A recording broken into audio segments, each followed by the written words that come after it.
Hi guys, today with us for Essex County Council, I'm excited to introduce you to Heidi Lee, who is the Police Constable at Essex Police within the Positive Action Team. Heidi, welcome. Thank you for coming over. Hi, thank you for inviting me. Can you please kindly let us know a little bit about the Essex Police and your role there? Thank you. Yeah, I started about 18 months ago on the Positive Action Team for Essex Police, and our team is all about levelling the playing field for everyone so that everyone can get the same opportunities, especially within the policing field. One of the things that I work a lot on is the degree apprenticeship scheme. Obviously, you work as a police officer and you learn how to be a police officer, but at the same time, you're training for a degree, a full 3-year degree in professional policing. We have 4 different pathways at the moment into policing, but the degree apprenticeship scheme is one of them. Obviously, not a particularly easy task, working full-time, 40 hours a week shifts and studying takes a lot of commitment. But basically, anyone with the right values who want to work within communities and make the place, make our country better, this is the job for you. So the good thing about this scheme is it's not like going to uni if you leave home and you go away, to study. This is very full on. So you've got to be committed and prepared to work. But during that, though, you'll have good fun. It's a very varied job. From day one, you join as a police officer, you will be a police officer. You'll dress like I am now, and that's the start of your career. So the good thing about that is that while you're studying, you're also getting paid. Mm-hmm. So that helps, doesn't it, in anyone's situation? Absolutely. Let's talk about those benefits as well. Since we started to get a little bit of an introduction into the actual apprenticeship scheme, and then to discuss a little bit more about the benefits, we'll then go into the qualifications. Lovely. So the benefits of joining the degree apprenticeship scheme, from day one, you are paid as a police officer. So the starting salary for a new police officer is just under £33,000. Obviously, by the time you've done 7 years in service, you get increments at different stages as you progress through. So an officer with 7 years service or more will be on just under £52,000. So it's quite a big increase as you get more experience, and more training. So I think the good thing about the apprenticeship scheme is the level of training that you get, but also the level of support that the force give to you. So, for instance, we have a very good pension scheme. Yes, we pay towards that pension scheme. So building up in your career. Yeah, and if it is something that's definitely worth doing, because policing can be challenging, and sometimes knowing that you're going to be okay later on in life can actually be quite significant. The pension scheme is very good. Yeah. We obviously pay a certain percentage, and then your employer obviously pays in more. Most of the police stations and headquarters have their own gyms and workout facilities. That's free to you to use as and when you want to. But also the Essex Police Sports and Social Club, which is something we pay a small subscription to every month. Sports and Social Club also negotiate a lot of discounts for us. Mm-hmm. So if you wanted to join maybe a certain gym membership, they might be able to get you a discount off. The training that you get when you're going through it, obviously I've got 27 years in now, so I've been through quite a lot of training. And one of the things I can honestly say has been really good is the level of training, so that when you're under pressure and you are out there as a police officer dealing with whoever knows what it could be next, the training just kicks in and it carries you through. And it's not until later that you're sitting down with a cup of tea and catching your breath and thinking about what's happening. You think, how did I do that? How did I get through it? But that's because of the level of training. And that obviously is both in law, how to communicate with people, interview skills, report writing, obviously looking after yourself. And the defensive skills team are absolutely fantastic. So even if you're only really tiny, or perhaps like me getting older, I know my skills are still there and I can trust in what I've been told.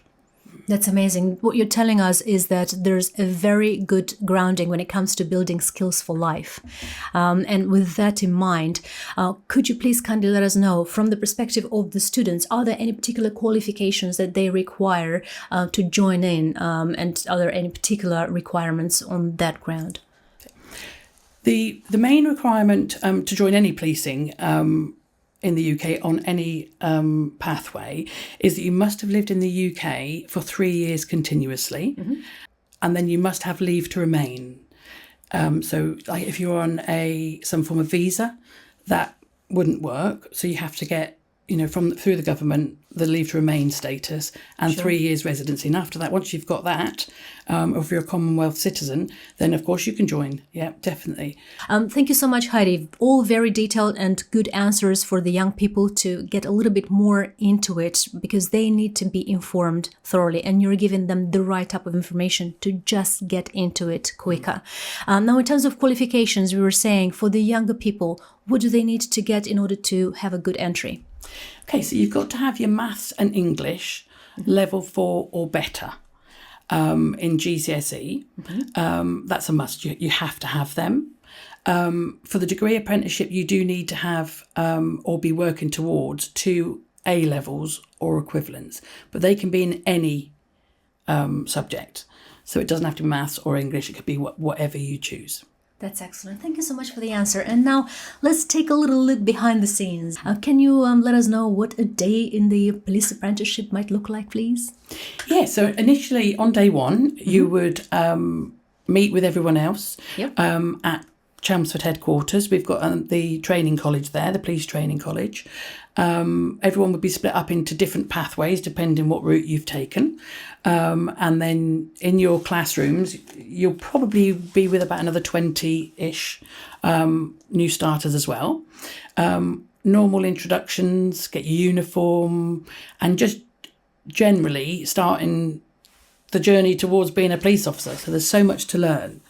So initially you'll do 22 weeks at the headquarters. It's Monday to Friday, 8 till 4-ish. Obviously, there might be slight tweaks to that depending what week you're on and what you're studying.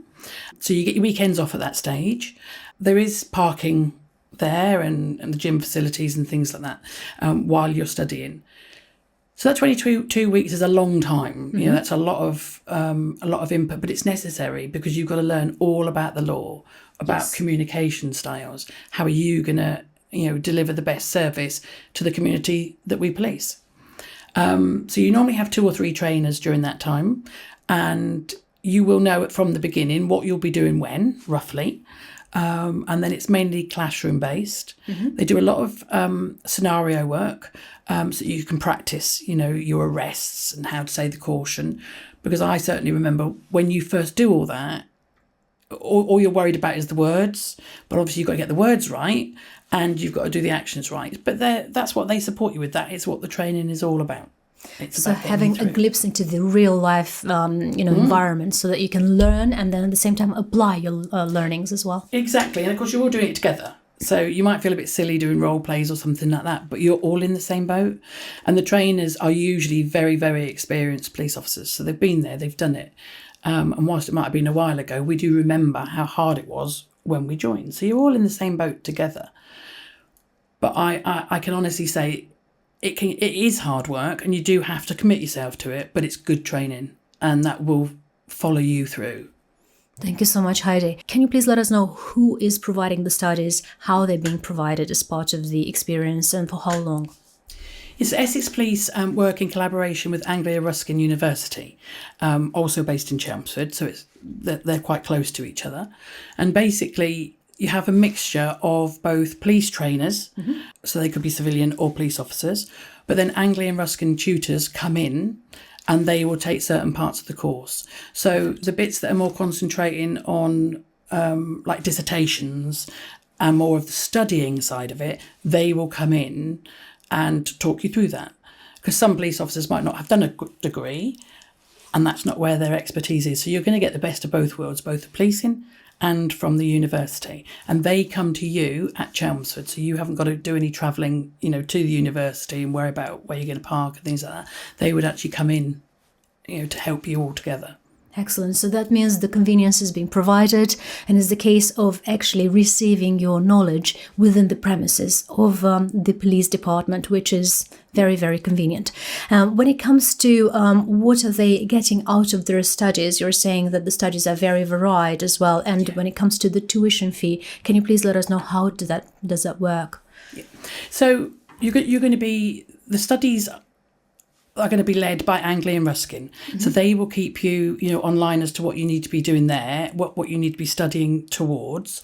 But also you've learnt all the law and how to be a police officer. So everything you're going to be doing every day is going to be completely different. The good thing about the degree apprenticeship scheme is that, yes, you're being paid as a police officer, but Essex Police and the government will cover the cost of your degree. So you are studying for those 3 years. It's a full proper degree, just like if you went away, to university. It is a proper degree in professional policing. Quite a new thing. It's only been going a couple of years now, but that's a huge asset because officers like me, you didn't have to have a degree then or anything to join. And I think if I had my time again, I would choose that, right? Yeah. I mean, it would be hard work, but I would do that. But at the same time, given that it's being part of the actual timing that they dedicate during the week, as part of your experience, as you said, and also the studies that are being set aside, this is all combined in such a way that it's manageable, I suppose, for the young people, isn't it? So yes, they might opt in for the studies and it becomes part of the entire experience, but it's something that is being made for them in such a way that they can actually manage doing that, right? Definitely. And I think when you're that little bit younger and perhaps maybe you're still at home and, your parents are, keeping a roof over your head and perhaps you haven't got children or something like that, that's the time to be studying.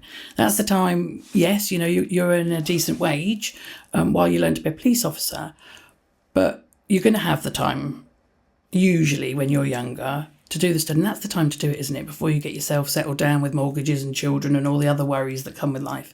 So I do think it's a fantastic opportunity. It is open to anyone at any age, of course, but it might be more difficult if you've got children and bills to pay. So one of the advantages is obviously you've got to work hard, but at the end of those 3 years, you won't have any student debt. And that's crucial. Yeah, and looking ahead, you've got one of the best jobs you could think of because it is so varied. There are so many different areas that you can work in, whatever you choose really. And by the time you finish your degree, you'll have worked with all sorts of different departments, different partnerships, and you'll have a fair idea what you might like to do later on. So it gives you opportunities. It's not something that you just join to be a frontline police officer and that's what you stay as. Obviously, that is the bread and butter. Yeah. Everybody has to do that. You have to learn your trade. And then after that, you can go on and choose what you're interested in. That's excellent. Thank you so much for such an answer, Heidi. I'm sure that this would give the young people a lot of good reasons to join the Apprenticeship Hub.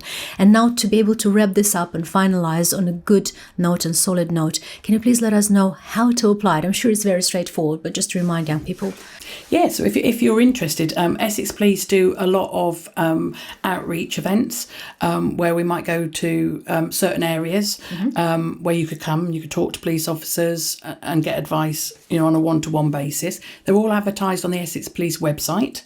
So if you go on the website and then look under careers, recruiting, and then look for police officer roles, obviously there's police staff roles there too, but in this scenario, look for your police officer roles. So you can read all the different pathways in. Obviously, for the apprenticeship scheme, check it's what you want to do, think about it. The initial bit, you just put in your basic details, who you are, email and things like that. And then someone will be in touch. The system starts then. It's very computer-based, the system. And the first 2 stages of the application process are actually run by the College of Policing. Mm-hmm. So a lot of it is computer-led. So one of the things I would always advise is if you get an email, because you know how busy life can be, make sure you read that email 2 or 3 times. Everything they put in that email is relevant to what you need to know. So if there are attachments on that email, they will be there for a reason. And you'll get lots of hints and tips on there as to what they're expecting from you and how best to prepare for it. It's not an easy process to go through because obviously we're policing, we have to get people that are committed and have the right values. But if you read everything carefully, read it 2 or 3 times and make sure you meet all the deadlines because it's computer generated. If you're even just 3 minutes late in submitting, your assessment or something, the computer doesn't have the same discretion as humans. So then it will automatically reject you. And if this is something you really want to do, you don't want to prolong the process of getting started. So always read the emails, always read the attachments. If there's anything in the attachments that says perhaps research, I don't know, a certain style of interview technique or something like that, make sure you do it. The last question I might have for you, Heidi, any other tips you think might be really useful? Yeah, I think at the start of the process, you will be offered what they call a recruitment buddy. And I would always say it's not going to cost you any money. Tick the box and take the advice. So they're basically police officers that are happy to help people join. You discuss their experiences. I love that. Yeah, and it's something, it doesn't harm to have more input, does it? You Absolutely. can take from it what you want. So you never know who your buddy's going to be, what rank they're going to be. All ranks do it, so you never know who you're going to be signed up with. And you will be allocated a buddy that you can contact. It's not for them, obviously, to get you through the process, but they can guide you through the process and maybe prompt different things that you need to think about. So that's something I would always take, even if you think you don't really need it, and that you're confident in your own abilities. I don't think it's a bad thing to do. Always be prompt with whatever's asked of you. If for any reason you can't make an appointment or an assessment, that's not a problem. Life happens. Make sure you contact the recruitment team and just let them know, and then they'll put you on the next available stage.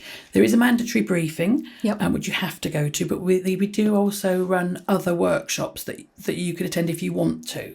And my advice there would be always do them, because you will learn something from it. You'll get a couple of tips, and if nothing else, you can go in then to the next stage feeling more confident that you've prepared for Absolutely. If anything, I personally take it as a competitive advantage, because the more informed you are, it's never harmful, is it? It can't do you any harm, can it, to know a little bit more? It will complement the and to feel experience. prepared on the day just makes you feel a bit more confident, maybe, in your own abilities. So it can't ever be a bad thing, I don't think.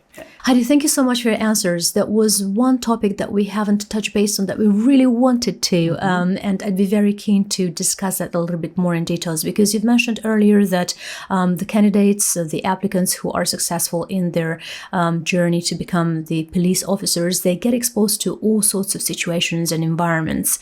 To cope with that is a skill. What do they get in order to get some support with that? Yeah, so after your 22 weeks in training school, you go through a period of 10 weeks tutorship.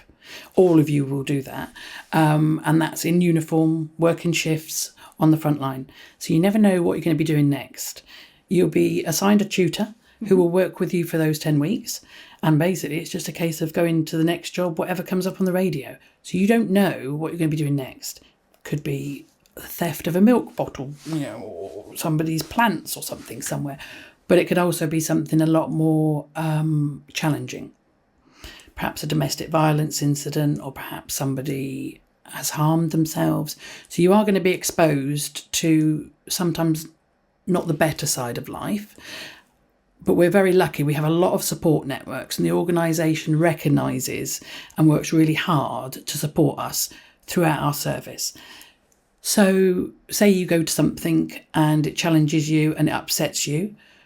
That's a perfectly normal response, but you will be supported if it continues to be an issue for you. So you've got your colleagues that you can go to, you've got your supervisors, but we also have a huge group of networks to help and support you in anything, even if it's not something job related.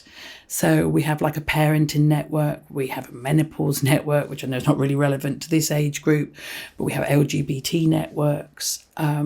We have MESA, which is all about supporting officers from different backgrounds.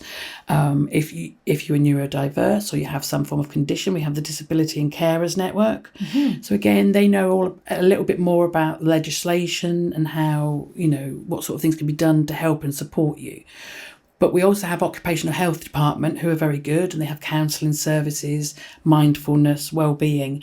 So there is a lot of support now, and the force have done a lot of work around investing in keeping us well, both physically and mentally. And keeping us at work, because obviously if we're at work, we can be providing a better service, which is better for the community, which means everyone's happy. So it's very, very, we're all aware of how we should look after each other and look out for each other. And I think that's a really good thing. It's very positive now, and there's no downside. If you are struggling, a little bit mentally or whatever, that's not a problem. People will pick you up, they'll walk with you, and they will help you. So I think that's a really positive thing to know, because we are exposed to things that can be, that people might worry about.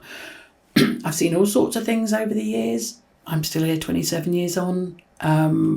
Some of them I wouldn't really want to see again, but that is what makes the job so interesting. You just never know what you're going to be doing next. And I have been afforded so many fantastic opportunities of doing things that people just don't get to do, places to visit, through work, different people to meet.